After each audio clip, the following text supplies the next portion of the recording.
ఈ 18 మెట్లంటే ఏంటి, వాటి పేర్లేంటి, వాటి రహస్యాలేంటి, ఎందుకు ఏ గుడికి లేని విధంగా అయ్యప్ప స్వామివారి గుడికి మాత్రమే 18 మెట్లు ఉన్నాయి?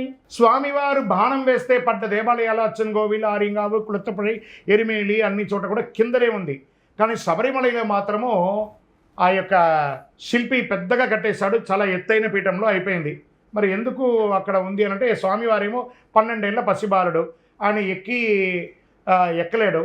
వెంటనే మగిషి అనే రాక్షసిని సంహరించిన కృతజ్ఞతాభావంతో ఒక 18 మంది దేవతలు ఒకరిపై ఒకరు మెట్ల వలె పరుండి ఆ యొక్క శ్రీచక్రపీఠానికి దారి కల్పిస్తారు. హే లోకరక్షక, అఖిలాండ కోటి బ్రహ్మాండ నాయక, మీ చిట్టి చిన్నారి పాదాన్ని మాపై మోపి ఆ శ్రీచక్ర యోగపీఠాన్ని అధిష్ఠించండి అని ఆ దేవతలు కోరగా, స్వామివారు కూడా ఒక్కొక్క మెట్టు మెట్టు మెట్టు మెట్టు 18 మెట్టు అని ఒక్కొక్క మెట్టుగా ఎక్కి చిరునవ్వుతో శ్రీచక్రపీఠం దగ్గరికి వెళ్ళడానికి ప్రయత్నిస్తూ ఉండగా ఈ 18 మంది దేవతలు అడుగుతున్నారట, స్వామి లోకరక్షక, మీరు ఎక్కారు కాబట్టి ఇక మీదట ఎవరైనా ఈ శబరిమలకి వచ్చి మొక్కాలి అనుకుంటే మాపైనే కదా కాలు మోపాలి, మరి మీరును ఆ సామాన్య ప్రజలు ఒకటేనా?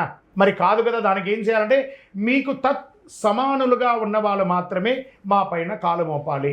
అంటే ఏం చేయాలి?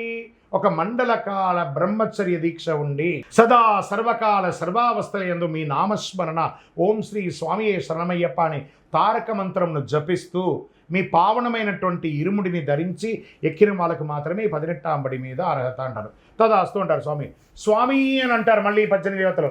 ఏమిటయ్యా అంటే, మరి కొంతమంది నేను కాలు మండలం, అరమండలం, ఈ మండలం, ఆ మండలం అని అంటుంటారు కదా, మరి అవన్నీ లేదు, కాంప్రమైజే లేదు. ఒక చిన్న పాప ఉంది అనుకుందాం, ఒక దీపం పెడదాం, ఆ దీపం దగ్గర వెలిగే దీపంలో ఆ పాప చేయి పెడితే కాలుతుందా కాలదా? కాలుతుంది కదా. పెద్దవాళ్ళు పెడితే కాలుతుందా కాలదా? కాలుతుంది కదా. వృద్ధాప్యంలో ఉన్నారు కదా, వాళ్ళు పెడితే కాలుతుందా? అగ్నికి తారతమ్యాలు లేవు. అలాగే 18వ బడికి తారతమ్యాలు లేదు. సగం మాల, పావు మాల, ఒక మాల, 2 మాల ఈ వేసుకున్న వాళ్ళందరికీ అగ్ని